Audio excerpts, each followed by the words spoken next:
This is Steve Harris from White Maiden and British Lion. You're listening to Andrew McCasebit from Scars and Guitars. G'day everybody, I hope you are doing well. Thanks for tuning in, much appreciated. This episode features a conversation with Chris Boltendahl of Grave Digger. Now he joins the show ahead of the release of what I think is their 23rd album. Chris mentions throughout the chat, Bone Collector. Their 23rd album, wow. So deep into a very long and successful career playing Teutonic heavy metal.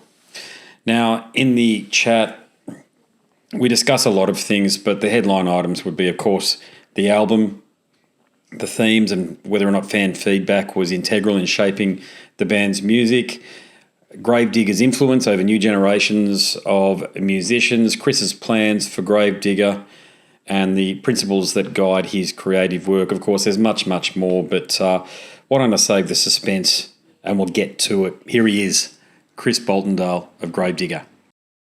Good evening, Chris. From me to a good morning, I suppose it is to you, isn't it?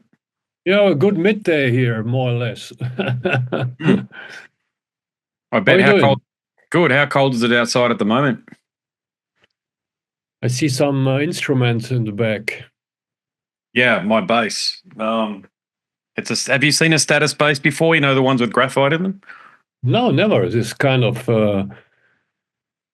Oh yeah. Mark King from Level 42. He's my inspiration. Okay. Yeah, nice, man. Yeah, beautiful. It's a five string, yeah. Yeah, it's a five string, yes. Yeah, go turn lights on it. Oh, great. Yeah. Very nice. I love it. I've got 3 of them. I absolutely adore them. Okay, cool. They're not for everybody and they're not cheap, but I can tell you once you switch over, it's a bit like owning a Ferrari. You don't want to drive anything else again. You know. Okay, man, let's start. How have the conversations been going? We've spoken before, and you're a veteran at this, but is this an enjoyable aspect of what you do? To make interviews? Yeah. After all these years, it's very funny because more or less every 2 or 3 years I talk to the same people, and but different questions because from time to time we change a bit in the music, and the lineup changed a bit. So yes, I adore it. No problem. I was looking forward to catching up with you on 70,000 Tons of Metal, but then the media people said that all the interviews with you were cancelled. Can you remember what happened back then? This year? Yeah. No, I didn't cancel any interviews. I don't know what happened. Probably them. Yeah, I don't know. I'm getting some mixed. I'm happy with them. Perhaps they don't have any. I know. I was there. I had a room. I waited, and nobody came, and so yeah, no problem. I think they made a lot of mistakes between you and I and anybody else bloody listening. I know you're not the first person. I waited around at one point for about an hour and a half after my allocated time, and I don't blame them, but they're a bit younger and probably not. Yeah. They seemed a bit anxious too, is the other thing. They didn't seem on top. I think there are a lot of trainees on board, so from the CMM promotion company. Yeah, I just, forgive me here. Being Australian, we have these views of Germans being very in sync and, engineering quality, this sort of thing.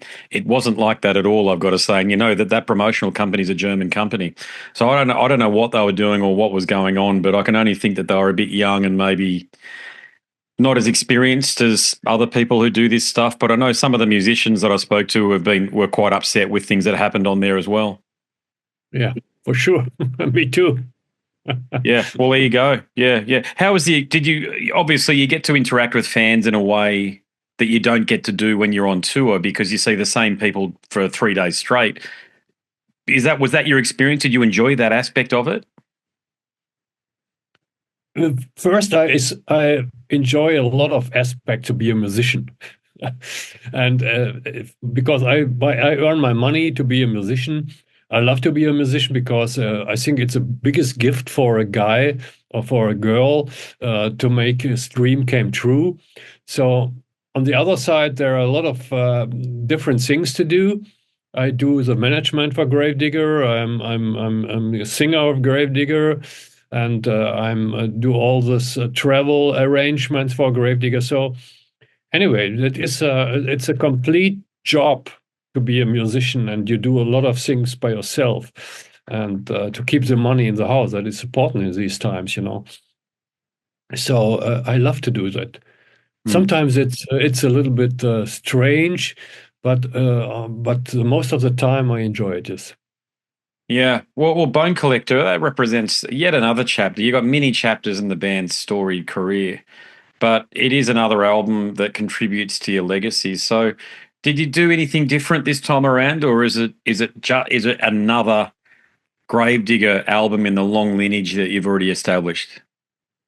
No, it's not only a new Gravedigger album. I think it's a start of a new era with a new guitar player who is really different from the previous one. But on the other side, we are more now. We called it old school, but what is old school? People, bands with they're out there, they call their sound old school. To sound old school, to they start to copy the sound of the 80s. But that is not my cup of tea, you know. Uh, what we try to do with the new album is to bring back the spirit of the 80s a bit, not sounding like a band from the 80s, but bringing back the old good spirit, and to bring back the essential thing of Gravedigger as a four-piece band, and yeah, to play true heavy metal as we did in the beginning, you know. And I think that that we reach his goal, that people can imagine what Gravedigger was in the 80s and now in 2024. Yeah, okay, I hear. Now, is that how much? Because you are very engaged with the fans, to your point. So, how much fan feedback influenced your songwriting in that way? I think that the reaction of fans is always very important for a band, and we are a band who is playing a lot live, you know. And when we start in the beginning of the year, this year, we start to playing older stuff of the band, not this concept stuff we did with Tunes of War, Fields of Blood, Symbol of Eternity. No, we start playing songs from the Reap album, and there was a great reaction that people love these songs. And we said, hey, that's cool. Let's go to the simple way again with Gravedigger, to the simple song structures, to fist in your face music, and what we did in the beginning of the 80s with Heavy Metal Breakdown and Witch Hunter. And people love that, and I think that this feedback we put out, we put in our compositions, and yeah, I think that people will like the new album. Hmm. I've asked you a question about Stronger Than Ever in the past, so I think I remember your response there. But does that, like, because it's still a Gravedigger album, but it's just called Digger, and no doubt that was record company pressure or management or what have you, just the usual thing, no doubt, you know. But do you have you ever brought any of those old songs to life in this era? No, no. I think we did the Exhumation album where we record older songs with Axel Ritt, the guitar player, Mm-hmm. and we also did this Stand Up and Shout song from Stand Up and Rock. It's from the Digger album. It works well, but I listen to the song Stronger Than Ever because my son loves this song All right. at home here. But on the other side, I don't think that we play songs from that album live. We play so many older songs which are much better, but from this album, no. Mm. Do you still own the masters? Like, do you have access to them? No. Uh-huh. I think all this, the only masters tape I have is from the Nuclear Blast area. And the older stuff, I never get access to the master tapes or something like that. Yeah, yeah. No, I spoke to Tom Warrior, Tom Fisher this year, and he famously destroyed the Cold Lake masters, so it could never be done again. And yeah, Yeah, it's good. It's a good way, but on the other side, our rights, license rights, are sold so many times from Noise to Sanctuary, from Sanctuary to BMG Germany, from to UK to Sanctuary in UK. Now they are with BMG in the UK, and I don't have any access it's crazy. anything of that. Yeah. Have you, given you have a considerable back catalogue, there's over 20 albums, if I'm not mistaken, or thereabouts anyway. There's It's the certainly 23rd album, The Bone Collector, I think. but there's even a lot more releases outside of that. My point is that you have a considerable catalogue, keyword. Now, we're in an era where bands are selling their catalogue like Dee Snider famously did it. Has anybody ever approached you about doing that? No, not really. I know that a lot of bands sell their catalogs, their copyrights, Yeah. to bigger companies. But I had never approached by such a company. I don't think that I get 10 millions for that. So It might be a yeah, nice windfall for you, though. And realistically, I mean, these are songs that someone could do something with, turn them into music for advertisements or TikTok things or what have you. And, you know, I, at least, I, I don't think that our music fits very well to this TikTok thing, or I don't know what happened on TikTok. I'm not a social media guy like that. I don't have any access to Instagram. I have a social media manager who is doing all that stuff for me. I pay him for a monthly fee, so I'm not really. I'm a little bit of Facebook. I take some time on during the day to watch parts of Facebook, but Instagram or TikTok or all this Snapchat thing, or I'm not into. no, I hear. It's all right. I understand. Yeah. I asked the question because the business side of it, as you know, being the band manager, is equally as important as the artistic side of it if you want to keep the band going.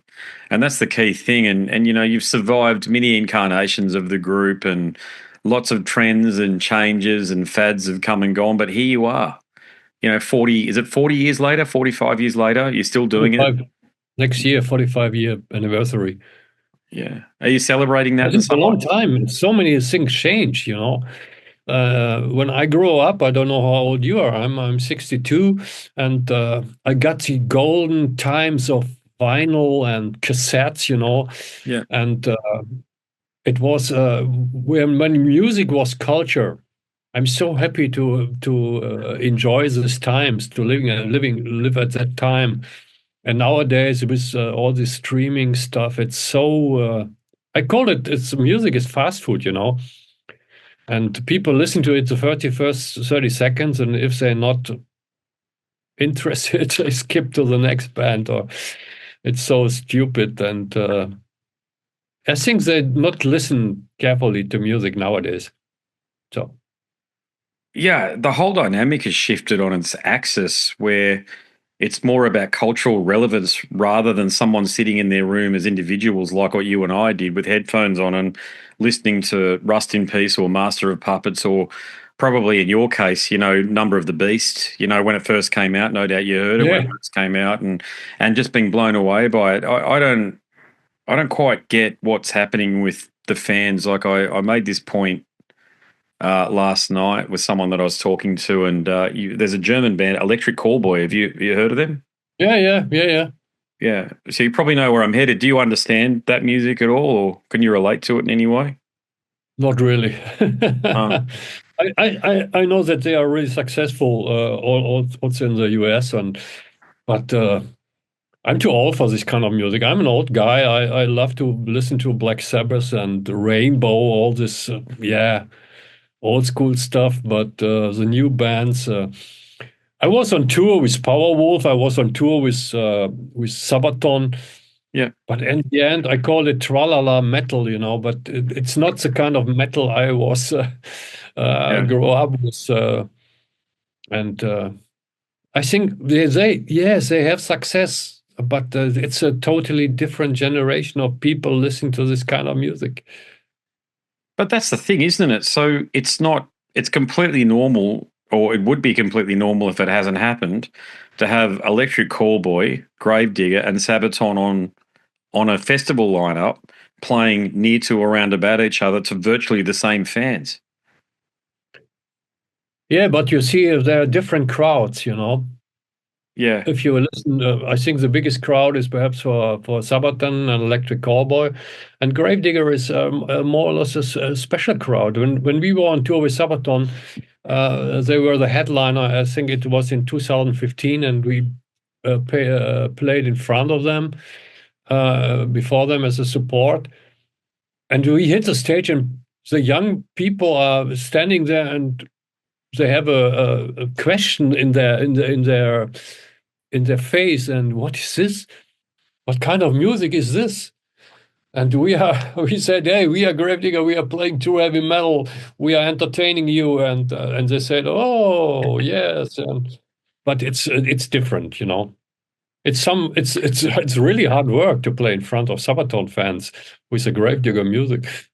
I can imagine, but you still have, because of the length of time that, and the key word here is you've been relevant over that entire period of time that you've been a recording artist.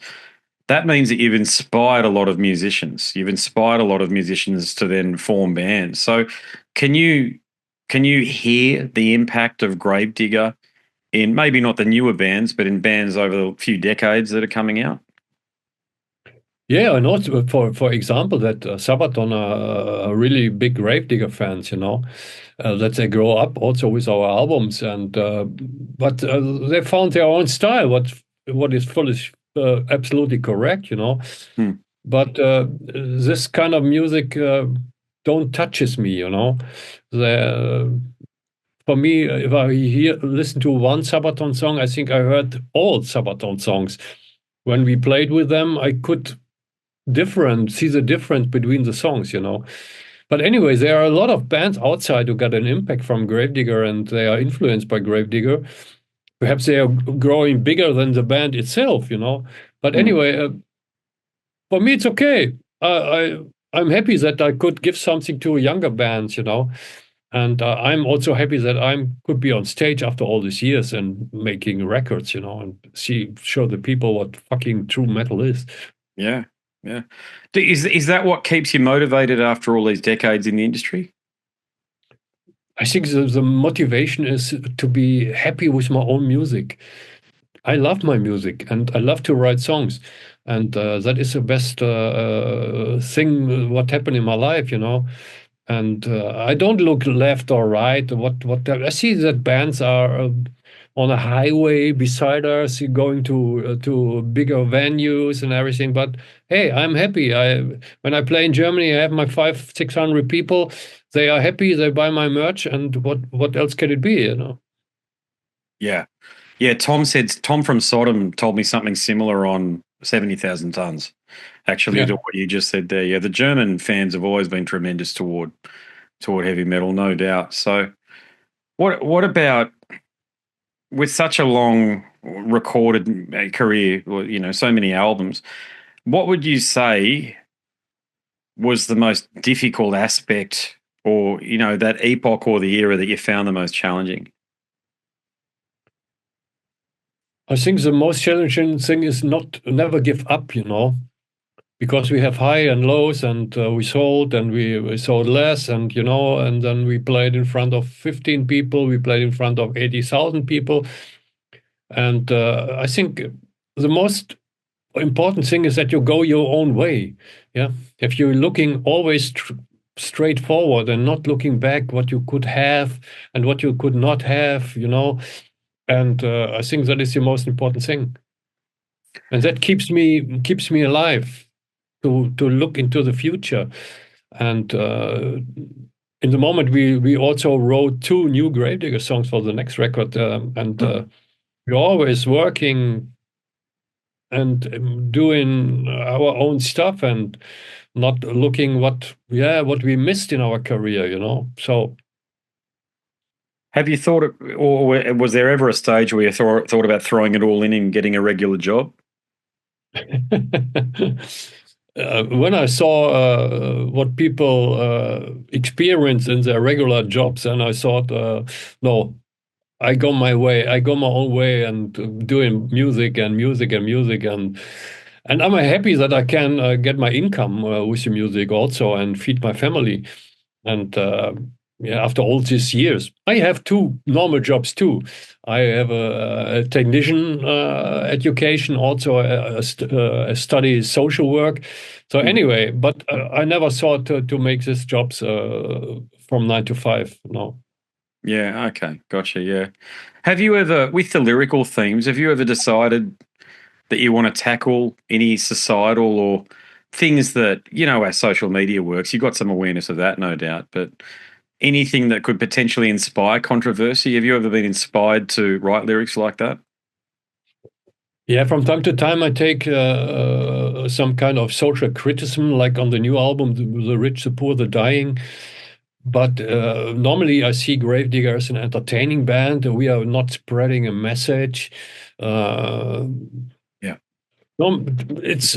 I think that people, if they watch a television or the news or something, they get so many bad vibes from that.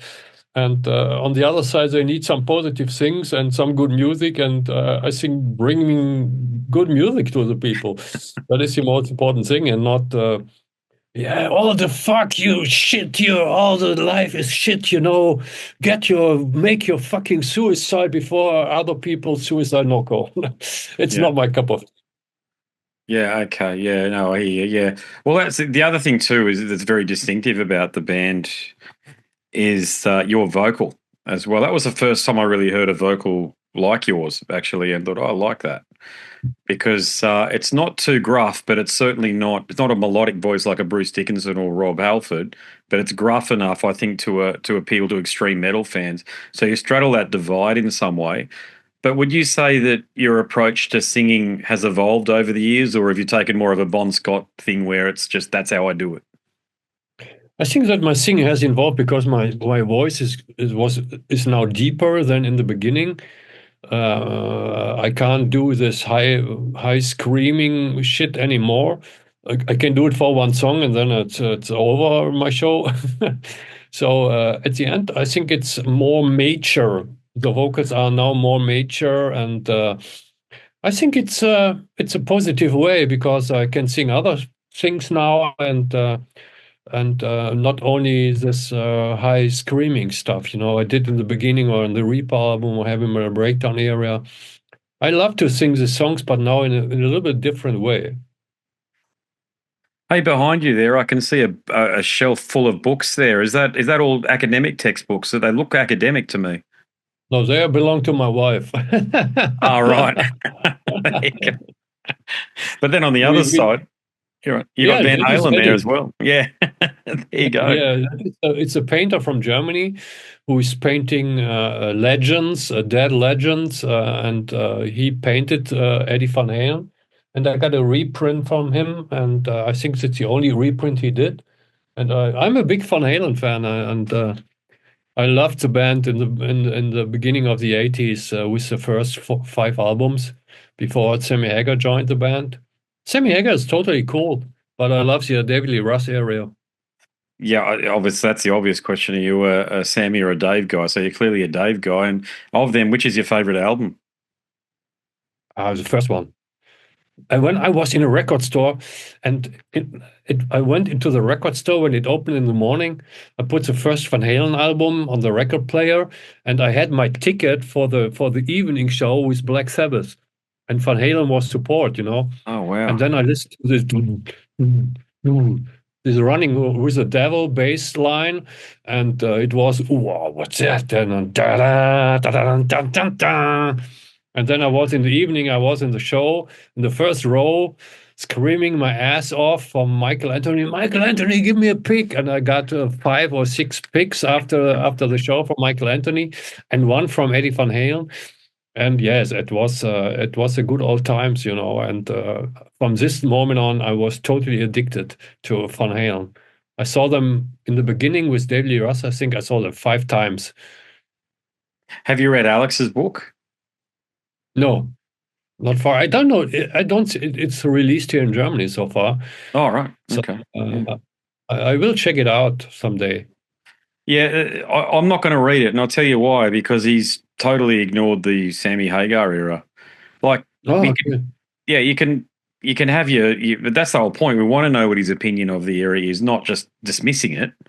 So he clearly Mhm. doesn't rate it, and thinks of the David Lee Roth era as the actual era of the band. But I think Sammy was in the band longer than David, if I'm not mistaken. So it's it's certainly an interesting take that he's got. But that's a question for you. With such being in the industry for so long, surely to goodness someone's hit you up about sharing your story in a biography.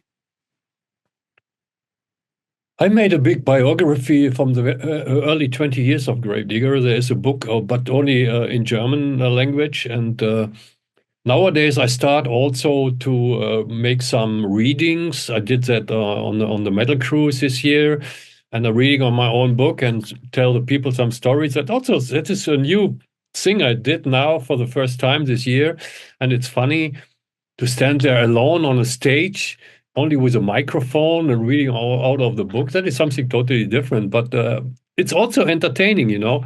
And I don't know that I don't think that I write another book about the last 24 years of the band, because in 2000 I stopped drinking and smoking weed, so my life is totally normal now. I'm playing golf, doing music, Yeah. and there's nothing more to tell to the people. Was that a challenging process for you to abstain from alcohol? Yeah, it was something. It was a must because I drank so much and fucked up some live shows and everything. And then my wife said, "Hey, you have two chances: stop drinking and stay with me, or carry on drinking and I leave." You know. So anyway, for me, it was not a question at this time that I stopped drinking alcohol.